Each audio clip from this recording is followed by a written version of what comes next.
Textile Icelands, or the Icelandic Textile Center, has been a part of developing Wool in the North, and the Wool in the North tours are for the curious, conscious and creative. A part of the Icelandic Textile Center, there's also a textile lab, and that's where I come in.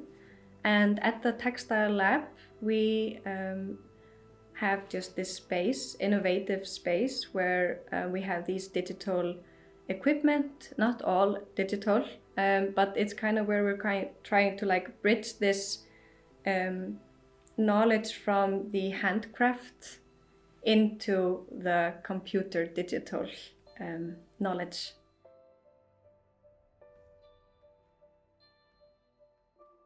My name is Sigrún Helga Indriðadóttir and I'm living at Stórhóll in Lýtingsstaðahreppur in Skagafjörður in Iceland. Skagafjörður is in the North Iceland. We are between Akureyri and Blönduós. If you are thinking about the ring road, then we are between.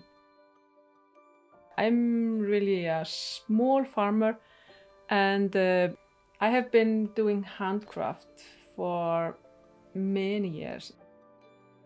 I wanted to have that you can say this wool, this yarn is from NORA, and NORA is there with that number. And this is from cacao, and this is from cacao's mom or whatever. So I did that. So all my yarn here have the name of the sheep that the yarn is from, and that's really something special, and people like it, and it's really fantastic to have that connection. People work with the wool in different ways here. Both farmers can wash and use their own wool. Artists who come here, they also can come with wool from farmers, but they can also bring wool from Ístak's, which is one of the biggest scouring factory in Iceland. Most of the wool comes from there, that is washed and is spun in the Ístak spinning factory. And we also have these mini mills that wash and spin their own wool. The wool that we have from that mini mill, it's less over here tog in that wool, so it's really softer, and it's washed with as less soap as possible. So we have still the lanolin, the wool fat in the wool, so when you are knitting this wool, you can feel it. Your hands will be softer than usually when you are knitting with other kind of wool. First, when I got the wool from the mini mill, I had 26 natural colors of the Icelandic sheep, so it was really fantastic. Hulda in the mini mill says wool from sheep with 2 colors is softer than other wool.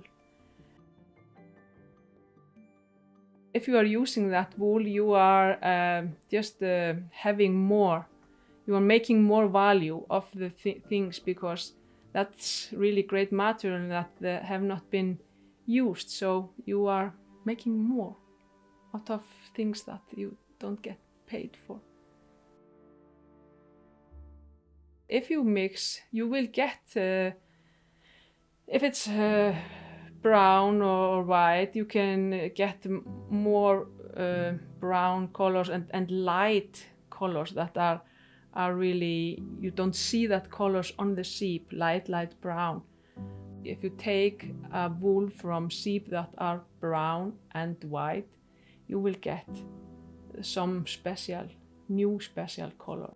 And when if you are going to choose some special color, then you need to look into the wool, not just see how the overcoat looks, but because it's the underwool It's the thel, the soft one, that we are most using. I really need to go and spend a day with her to see all the progress and see how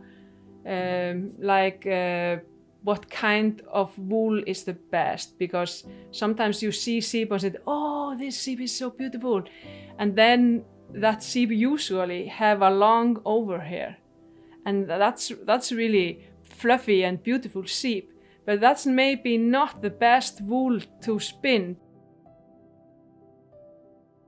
Natural dyeing is very a big part of the uses of the wool here, I think, and it's very deep in our history.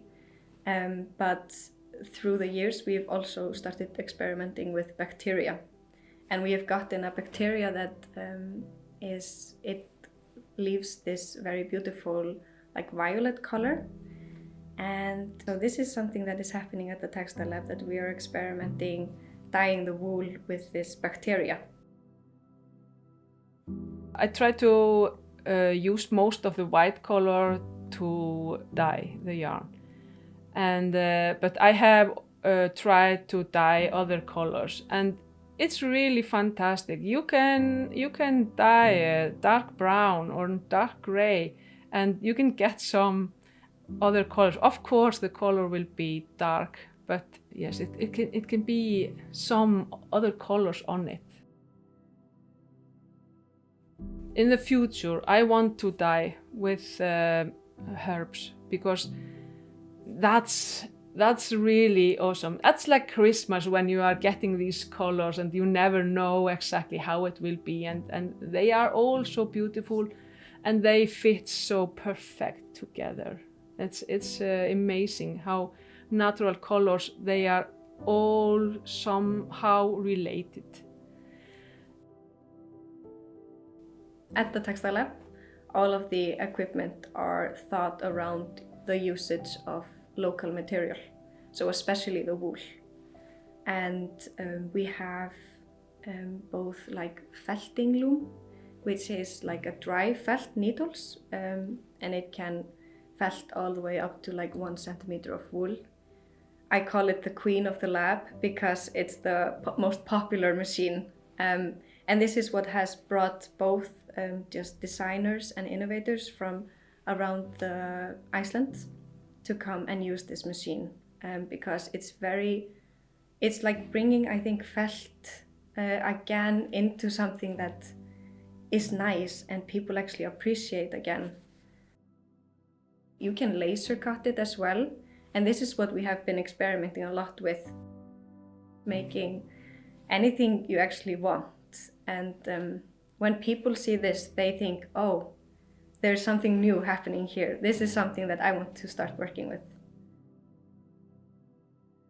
For a person that could come in, she can both just start, bring her own material in and start working on these machines. And what is so nice is that the knowledge is there, both from me on the machines, but what I like the most is when people come and they just want to experiment. And that's where the most fun happens, is when we just create something totally different. The things that they are doing in the textile center are just amazing. And they are having all that people from all over the world that are coming there and working with Icelandic wool. I was really lonely here, because my feeling was that I didn't match to other people. And when you meet people that have the same interest, it's so valuable. Because when I'm creating something, it's like filling the soul with something beautiful and just sunshine. It's a little bit like that, and that's why I really like so much to take many courses in really different craft, and then after that, when I have learned something, yes, I can use this and that and make something special. Maybe take 3 or 4 different materials and mix materials. I need so much more time to feed that hunger. What is always the focus here is the experimentation. It's the process, because that's one of the biggest parts of something becoming alive, being made. That's what's happening here, and is a big part of our community, I think.